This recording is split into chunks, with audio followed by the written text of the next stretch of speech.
What's up mga paps?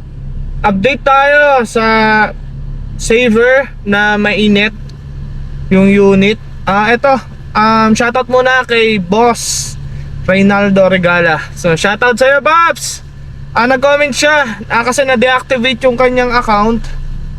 Na-deactivate kasi nareklamo ng passenger na mainit yung unit daw niya. Pero chinek naman sa hub, okay naman. Okay naman yung aircon. Ngayon, ito yung chat niya.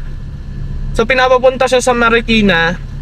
Nung pumunta daw siya ng Marikina, na-check naman daw okay. Tapos ngayon, parang ang gusto ipahilamusan na yung unit niya. So medyo mahal kasi yun. Aabotin ng siguro mga 30,000 to 20,000 buong hilamos. Tapos bapping pa. So nag-chat siya, medyo masama yung loob. Syempre, alam naman natin na ito yung pinagkukuhanan natin ng income. So medyo, kahit naman ako, mapapakamot ako sa ulo kasi medyo mahal yung gastos nun.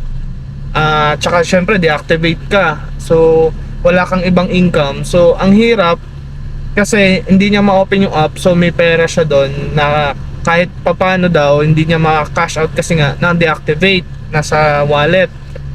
So ang hirap kasi katulad yan, wala siyang nababiyahe, wala siyang kita, tapos magagastos pa siya, tapos babalik ulit siya sa hub.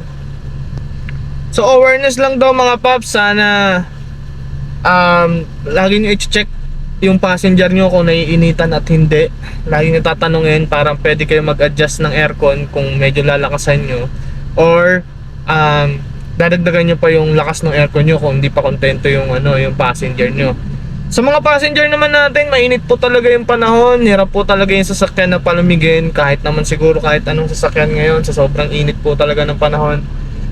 Sana maintindihan nyo po kaming mga TNBS drivers, sa mga Grab. Sana po maintindihan nyo po kami na hindi po talaga kayang mag-supply ng sobrang lamig ng unit namin, ng mga Vios or ano.